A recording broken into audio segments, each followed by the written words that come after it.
자산 규모가 좀 작아요, 많이. 정말 잘해야 돼요. 이제 제가 만든 수익률 모델은 연평균 25%고 누적 수익률로 하면은 플러스 10% 정도는 될 거예요. 안 좋을 때도 수익이 났어요. 근데 실제 3억 넘게 벌었으니까. 대부분 코로나에서 벌었다라고 생각하는, 코로나에서 벌지 않았어요. 그 이후에 벌었어요, 하락장에서. 하실 수 있어요, 충분히. 안녕하세요. 2005년도부터 자바 개발자로 시작을 해서 2019년까지 직장 생활을 하고 2020년부터 파이어를 시작해서 지금 이제 45살까지 파이어족으로 잘 지내고 있습니다. 제 닉네임을 달빛이라고 했는데, 달빛이라고 했던 이유가 달빛이 어두운 길에 좀 이렇게 빛을 밝혀주잖아요. 좀 그런 뜻이 좀 매력이 들었어요. 제가 이렇게 굉장히 큰 자산 갖고 하지도 않고, 또 이제 사실 주식 투자로 먹고 산다라고 하기에는 자산 규모가 좀 작아요, 많이. 정말 잘해야 돼요. 잘한다라는 게 수익을 크게 내는 게 아니라 투자를 하다 보면은 잃을 수밖에 없는 순간이 오는데 그때 정말 최소화해야 돼요. 근데 이런 걸 이제 패시브 형태라고 투자를 하고, 대기업을 일부 들어갈 수는 있어요. 일부 들어갈 수는 있는데 거의 대체적으로 대기업이 들어간다고 한다면 거의 10% 정도고, 나머지 한 80~90% 정도는 중소기업 위주로 상대적으로 재무적으로 좋지 않은, 하지만 시장 상황이 좋아지면 얼마든지 회사가 회생할 수 있는 그런 기업들을 상대적으로 일괄적으로 추출을 해서 투자를 합니다. 평균적으로 200개요. 적으면 150개, 많으면 250개. 처음에 이제 그 알고리즘을 만들 때는 배당 수익을 포함해서 총 수익률 연평균 25%인데 과거가 그랬고, 그게 앞으로 보장된다라는 이유는 없어요. 뭐 수익이 나지는 않더라도 잃을 거라고 생각하진 않거든요. 워낙 상대적으로 좀 저조한 기업들을 뽑았기 때문에 누적 수익률로 하면은 플러스 10% 정도는 될 거예요. 제 이름도 좀 장난삼아서 제가 좀 이렇게 장난기가 좀 많기도 하고 그렇긴 한데, 제가 실제 파이어족을 해보지 않았다 보니까 평소에 몇백이라도 연간 더 나올 수 있는 배당이 사실 심리적으로 조금이라도 도움이 될 수 있겠구나라는 걸 이제 어려운 시장 속에서 알았거든요. 달빛 ETF랑은 방식은 똑같아요. 방식은 똑같은데 여기에 배당 수익률만 가중치를 더 많이 줬어요. 지금 뭐 거의 투자 비중은 거의 이제 그 달빛 ETF라고 제가 거기다 만들어서 했고, 거기 남은 금액 조금 한 10분의 1 정도로만 해서 배짱 ETF라고 해서 하고 있기 때문에, 그래서 한 100개 내외로 정도. 대체적으로 10%, 20%가 대기업이고 나머지 80~90%는 거의 대부분 중소기업. 그것도 배당 수익률 총 하면 이제 제가 만든 수익률 모델은 연평균 25%고, 거기서 배당 수익률은 4%, 이게 자본차익 기대 수익률은 이제 21%고, 이것도 역시 알고리즘이 좋은 게 아니라 그냥 시장 환경이, 수익이 날 수 있는 환경이 만들어져야 좋은 거라서 앞으로 좀 잘 됐으면 좋겠네요. 제가 목표하는 거는 생활비를 빼고 연평균 12에서 22%까지, 그러니까 만약에 시장 환경이 우호적으로만 바뀌어준다면 어렵지 않게 22%까지도 충분히 가능할 수 있지 않을까라고 이제 지난 데이터 가지고 이제 시뮬레이션을 했을 때 그렇게 판단을 하고 있습니다. 근데 얼마 전에 계산을 해봤을 때 7%인가 8%인가 9%인가 다 기억이 안 나요. 시장 수익률은 초과하고 있고 뭐 인플레이션은 다 초과하고 있는데 12%는 되지 않나. 해외 주식은 ETF, 배당 ETF 위주로 투자를 하고 있고, 그게 다예요. 지금은 액티브 쪽에 국내 주식 비중을 계속 줄이고 현금을 이렇게 확보해서 미국 주식 투자하려고 지금 이렇게 노력 중에 있습니다. 누적 수익률이 한 10% 될걸요? 10% 안 되나? 10% 될 겁니다. 7%에서 10% 사이일 겁니다. 배당금이 들어오면 그때까지 생활비를 봐요. 그러니까 저는 이제 불확실성이 항상 있다 보니까 3년치 생활비가 확보가 돼 있어야 되거든요. 확보가 돼 있다. 그러면 재투자 들어가고, 확보가 안 돼 있다. 그럼 생활비를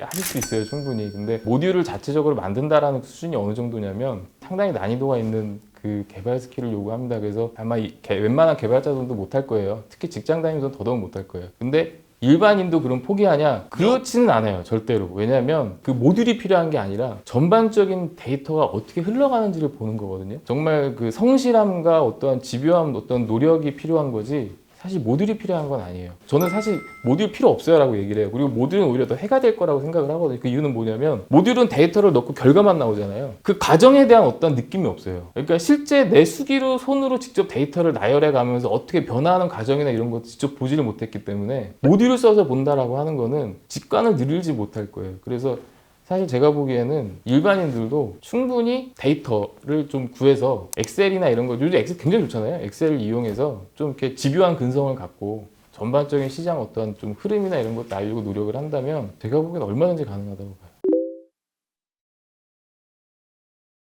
안 좋을 때도 수익이 났어요. 근데 실제 3억 넘게 벌었으니까. 근데 대부분 코로나에서 벌었다라고 생각하는데 코로나에서 벌지 않았어요. 그 이후에 벌었어요. 하락장에서. 또 하락장에서 벌었다고 하면 뭐 인버스 했냐라고 얘기해요. 저는 인버스 질전하지 않습니다. 자본시장을 알면 인버스에 장기 투자하는 것만큼 바보 같은 행위는 없어요. 왜냐면 물가는 계속 올라가잖아요. 근데 내려가야 돈을 버는 거거든요. 그 물이 아래에서 위로 흐른다는 열이 차가운 곳에서 따뜻한 곳으로 이동한다는 건 똑같은 거거든요. 그래서 인버스 저는 투자하지 않아요. 그래서 급격하게 하락을 하면 이제 다시 저가 매수에 나서는 거죠. 가지고 있는 현금을 가지고. 그리고 이제 시장이 안정이 되면 또 이제 다시 어느 정도 일정 부분 현금으로 회수를 해서 갖고 있고, 그러면서 기본 투자는 일정 부분을 유지하되, 예를 들면 80%는 유지하되 20% 현금을 놔두고 급격하게 하락을 하면 20% 갖고 사요. 그리고 다시 안정이 되면 팔고 20% 현금 확보하고, 이거를 계속 비계적으로 반복을 하면 코스피 지수랑 비교하면 손익분기점이 계속 낮아지죠. 그렇게 해서 대응을 했죠. 한 3분의 1은 코로나 때 벌고 한 3분의 1은 그 이후에 벌었네. 하락장에서 벌었네. 되나? 아마 국내 비중이 아마 5억 안팎일 것 같은데, 그 5억 갖고 투자를 하는데 1년 동안 발생하는 수수료가 20만 원이 안 돼요. 거의 거래를 안 해요. 거의. 그냥 그 분기 반기마다 리밸런스. 예, 리밸런싱만 해요. 예. 배당 ETF 같은 경우는 일절 팔질 않아요. 그냥 팔아본 적이 없어요. 사실 지금까지 계속 갖고 있고 내려가면 사고 계속 가지고 있어요. 액티브 형태의 투자를 하는 거는 만약에 운 좋게 일주일만 50% 나는 경우도 있잖아요. 그러면은 이제 팔지만 사실 대부분 그렇지 않거든요. 막 1년씩 걸려요. 1년 넘게 걸려요. 그러면 또 이것도 보면 거의 1년 이상 텀을 주고 한 번 사고 파니까 수수료 또 나갈 일도 거의 없죠. 사실 거래는 제가 직접 손으로 하거든요. 예, 컴퓨터로 하진 않는데, 근데 거래를 한다 해도 그냥 뭐 분기에 한 번, 그러니까 많아야 1년에 4번이거든요. 그러다 보니까 거래하는데도 1시간 정도밖에 안 걸려요.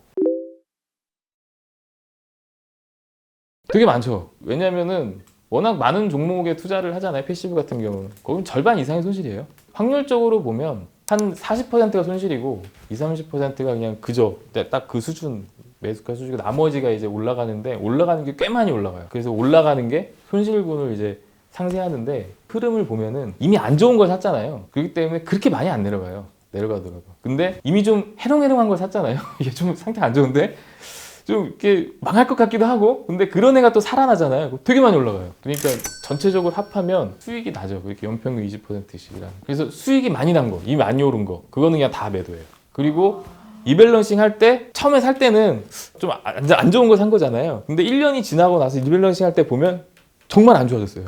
그게 별로 살아날 것 같지가 않아. 그럼 그냥 쳐버려요. 그냥 매도해버려요. 그리고 그때 당시에 얘는 좀 안 좋은데 얘는 좀 살아날 수 있을 것 같은데 라는 것도 다시 이렇게 편입을 하죠. 그래서 주식이라는 게 또 보면은요, 이렇게 계속 안 올라요. 어느 정도 오르면 안 올라요. 많이 올랐다 싶으면 또 팔아요. 제가 만약에 이제 뭐 만나는 사람이 있어서 결혼을 이렇게 약속한 사람이 있고 했으면 아마 좀 많이 바뀌었을 것 같아요. 근데 일단 저 혼자였고 부양할 가족도 없고 하다 보니까는 이제 되게 자유로웠죠. 또 그동안 노력해온 가를 냉정하게 봤을 때 혼자 사는 데는 전혀 문제 없겠더라고요. 주식 소득으로만 이렇게 살고 있는데, 2020년 파이어족 하고 나서 2년 동안은 정말 이렇게 시스템 개발하는데 많이 투자를 많이 했어요. 그래서 이제 3년은 이제 다 했다 싶어서 되게 좀 어영부영 보낸 것 같아요. 이게 솔직히 자고 싶을 때 자고 일어나고 싶을 때 일어나고, 그리고 가증난다 싶으면 그냥 점심때 맥주 먹고, 그리고 산책도 가끔 나가거든요. 더운 여름에 산책 나가서 점심때 이렇게 벤치에 앉아서 맥주 먹고 있으면 관광객인 줄 알고 뭐 영어로 물어봐요. 이렇게 좀 자유롭게는 살고는 있습니다. 얽매이지는 않고. 파이어를 하세요. 건강에 좋아요. 정말 정신 건강에 정말 많이 좋아집니다. 정말 할 수 있다면 빨리 하는 게 좋고, 파이어를 하면 일단 여유가 생기거든요. 왜 내가 예전에 이걸 보지 못했을까, 생각하지 못했을까 하는 것들이 정말 많이 보여요. 여유가 있으니까. 개인적으로 이렇게 내 과학 관련된 책도 많이 보거든요. 좋아해서. 근데 실제 생물학적으로도 그렇대요. 생각의 폭도 넓어지는 것 같고, 확실히 좋은 것 같습니다. 파이어가.